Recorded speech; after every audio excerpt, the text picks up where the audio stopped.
Hoje eu quero falar sobre algo que todo mundo tem, mas ninguém gosta de reconhecer. E muitas das vezes, por não reconhecermos isso, a gente acaba atrasando os propósitos de Deus e os planos de Deus para a nossa vida. Eu quero falar sobre a fraqueza humana. A palavra de Deus, ela fala bem claro que quando a gente está fraco, aí é que a gente se torna mais forte. Por quê? Quando a gente se acha forte, a gente quer tomar a direção das coisas, quer fazer do nosso jeito. Mas quando a gente está fraquinho ali para baixo, quando a gente começa a imaginar que o mundo está se acabando, que já não tem jeito para nossa vida, e aí a gente coloca na mão do Senhor, que não deveria ser assim, né? A gente deveria colocar na mão do Senhor de primeira, mas a gente deixa para fazer isso por último, a gente entrega os pontos, e aí Deus começa a fazer na nossa vida. Se a gente, desde o início, reconhecêssemos nossas fraquezas e falar assim, eu sou fraco, eu sou pó, faz o teu querer, seria tudo diferente, mas às vezes a gente fica ali, insistindo, e quando quebra a cara, quando está bem fraquinho, desanimado, aí a gente corre pro Senhor. Então é sobre isso que eu quero falar hoje, fica comigo até o final do vídeo aí, tá bom? É normal na nossa condição humana, uma hora ou outra a gente experimentar da nossa fraqueza humana, o desânimo, o sentimento de tristeza por ter confiado em alguém, ter sido traído, ou se olhar no espelho e se achar que não é capaz, ou você olhar para alguma coisa assim que foi colocada na tua mão e você fala assim, eu não consigo, e aí você se sente fraco, você se sente menor. Isso é normal, seja físico, emocional, qualquer área da nossa vida, um momento de fraqueza vai vir. Nós somos suscetíveis a momentos assim, de nos sentirmos fracos, de nos sentirmos impotentes, isso aí é normal. Mas é nessa hora que a gente tem que lembrar do Senhor e a gente tem que lembrar da nossa dependência em Deus. Se você olhar, todos os homens de Deus, eles dependeram do Senhor. E quando tentaram fazer sem o braço forte do Senhor, eles quebraram a cara. O próprio Davi, quando pecou com Betseba, né, que ele engravidou a mulher de Urias, o que ele fez? Ele tentou resolver tudo sozinho, tentou fazer com que Urias fosse a casa da mulher dele, tivesse relações com ela, engravidasse ela. Essa história você já conhece, senão você vai lá e lê na palavra de Deus. Mas o que eu quero dizer é o seguinte, se ele chegasse diante de Deus, pedisse perdão, como ele fez lá na frente, mas depois de ter passado por um monte de coisa, muito do sofrimento que aconteceu nele naquele período ali não teria acontecido. Às vezes a gente fica se martirizando pelo que a gente fez, pelos nossos erros, fica se acusando. Deus quer nos perdoar porque Ele quer continuar a obra na nossa vida e a gente fica ali se sentindo pequeno, se sentindo menor, sentindo menos daquela congregação. Ah, porque eu não posso fazer isso, porque eu não posso somar com aquilo. Deus, Ele tem um propósito na vida de cada um.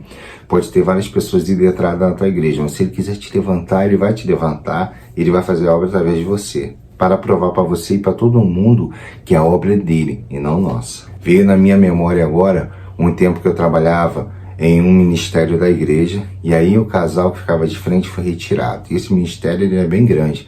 E aí todo mundo ficou chocado, sentido, porque a liderança da igreja tirou aquele casal. E uma pessoa virou para mim e falou assim, eu não vejo nenhum casal pronto para ficar de frente nesse ministério sem ser aqueles dois que foram retirados. Eu não entendo porque tiraram.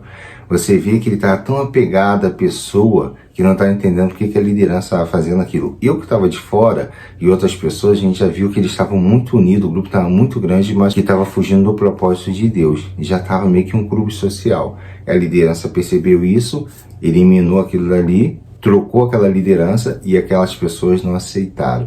E aí eu fiquei pensando, na verdade eu debati com a pessoa, eu falei, você não pode falar que somente aquela pessoa é capaz. Deus ele levanta as pessoas e capacita as pessoas a fazer aquilo. Quem faz a obra é o Senhor. Quando Moisés saiu, Josué continuou com a obra. E assim sucessivamente. Uma igreja não fecha porque um pastor morre. Vai ter outro pastor que vai ser levantado.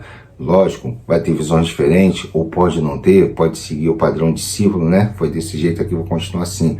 Ou pode ser um cara também que tem uma visão que de repente vai diminuir, vai esvaziar a igreja, mas depois vai vir outros membros que vai abraçar a ideia desse novo pastor. Mas a obra não vai parar. A Bíblia diz que se a gente parar de clamar, as pedras clamarão no nosso lugar. Então, não fica se achando incapaz de fazer alguma coisa, porque se um dia Deus quiser te usar, Ele vai te usar. E Ele quer te usar na verdade, você só tem que saber em que Ele quer te usar. Para de ficar se achando o melhor de todos. Existe um homem de Deus na Bíblia que quando Deus chamou ele para fazer uma missão, ele falou assim, Senhor, logo eu sou o menor da minha família.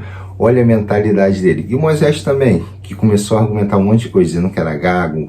Tudo bem, de repente ele não queria voltar para o Egito, para onde ele foi criado. Mas que ele se colocou na posição de pequeno, ele se colocou. Lembra do que o Jeremias falou? Maldito é o homem que confia no próprio homem. Ele está falando ali de você não confiar nas pessoas, mas ele também está falando de você não confiar em você mesmo, na sua própria carne. Quantas pessoas, ou de repente algumas pessoas até que estão assistindo esse vídeo aqui, que são presas em vícios de cigarros, cervejas e por aí vai, que fala assim, eu vou parar com isso aqui, não consegue parar. Por quê? Porque ele não pode confiar na carne dele, no intelecto dele. Ele não consegue sozinho, ele precisa de ajuda. Houve um tempo da minha vida que eu já estava saturado de viver no mundão e eu falava assim, eu quero entrar para a igreja, eu quero servir a Deus. E eu não conseguia porque eu bebia muita cerveja dos meus primos. E aquilo dali me prendia, me deixava constrangido e eu não conseguia ir para a casa de Deus. Até que um dia eu estava no churrasco da casa de uma prima minha, estava o marido dela, meu primo, e a filha dela de 6 anos. E aí eles estavam na churrasqueira ali, e eu tava tomando a cerveja, ele veio encher meu copo de cerveja e falei, ó, meu copo tá cheio, eu não quero agora não. E continuei jogando dama com a minha priminha. Passou um tempo, daqui a pouco ele veio de novo, falei, tá cheio ainda o copo? Falei, tá cheio. Aí joguei num tanque, fiquei com o copo vazio. Quando ele veio encher de novo, falei, pô, cara, não quero beber não. Eu, que isso, tem cerveja pra caramba, aí eu acho, não, vou ficar só no refrigerante. E ali eu nunca mais bebi um gole de cerveja. E muito menos outros tipos de bebidas também. O apóstolo Paulo, um homem muito poderoso, mas dependeu totalmente da graça de Deus. Ele falava sobre a questão do espinho da carne dele, porque ele dependia da graça de Deus. O cara sabia muita coisa, poliglota, considerado entre os fariseus, mas ele falava que abria mão de tudo aquilo dali pelo reino de Deus. Se colocava como a pessoa mais humilde daquela época. Lá em 2 Coríntios, no capítulo 12, ele busca o Senhor para falar desse espinho na carne que ele tinha. E ele foi consultar o Senhor para que Deus tirasse aquele espinho da carne, que aquilo dali incomodava ele. E aí Deus falou diretamente para ele assim, Paulo, a minha graça te basta, porque o meu poder se aperfeiçoa na sua fraqueza. Tá se achando fraco? Então, o poder de Deus se aperfeiçoa nessa sua fraqueza aí. De repente, o Paulo seria muito cheio de si se tirasse esse espinho da carne. Ninguém sabe até hoje que espinho é esse. Mas com certeza era algo que Deus apertava ele ali para botar ele como um homem humilde. Fala, lembra que você é só usado por mim. Quem faz toda a obra sou eu. Porque o homem era muito usado por Deus. E a gente vê aí, principalmente nos dias de hoje, que quando um pastor é muito usado por Deus, começa um monte de discípulo idolatrar o pastor e muitos ficam ricos por causa disso. Mas essa história é para um outro vídeo. Vamos continuar aqui. Então essa promessa de Paulo, que o poder de Deus se aperfeiçoa na fraqueza dele, isso serve pra gente também. Então para de ficar falando que você é fraco, quando você achar que tá assim, fraco, diminuído, pois é nessa hora que você tem que buscar mais o Senhor, se ajoelhar diante dele e ele vai te encher mais e mais. Eu lembro de uma vez que eu fui conversar com um líder, e eu falei com ele, falei, pastor, eu me sinto tão pequeno, às vezes eu quero fazer mais para Deus. Ele falou assim, você é usado por Deus e nem percebe, porque eu falei com ele, né, que eu já tinha comentado com algumas pessoas, e as pessoas falam assim, não, você é homem de Deus, cara, poxa, você já me ajudou com palavra e tal. E ele virou para mim e falou, tá vendo? As pessoas reconhecem isso, Deus reconhece, você mesmo não reconhece, meu filho, você tem que parar com isso. Então não se desespere diante das suas limitações, confie nele, confie na graça dele, coloque tudo nas mãos dele.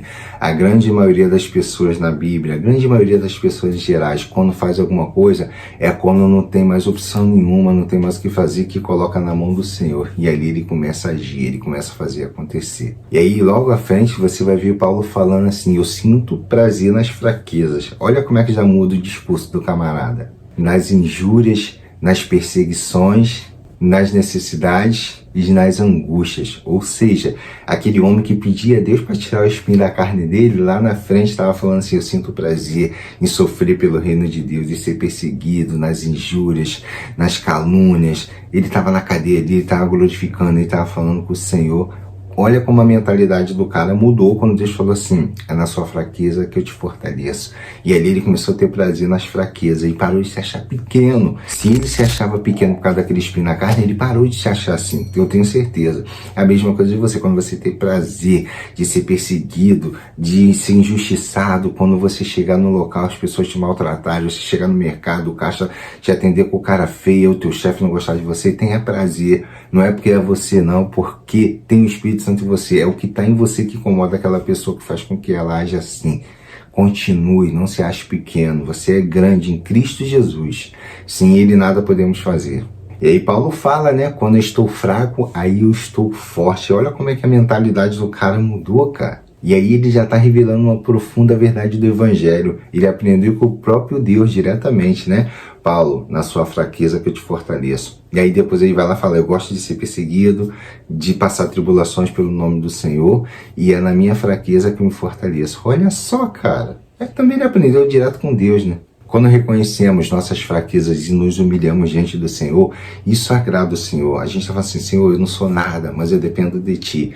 Tu quer ser usado por Deus? Chega no local, fica quietinho ali, fica orando a Deus, Senhor, me dá uma pessoa para me falar do Teu amor, as coisas vão acontecer, cara.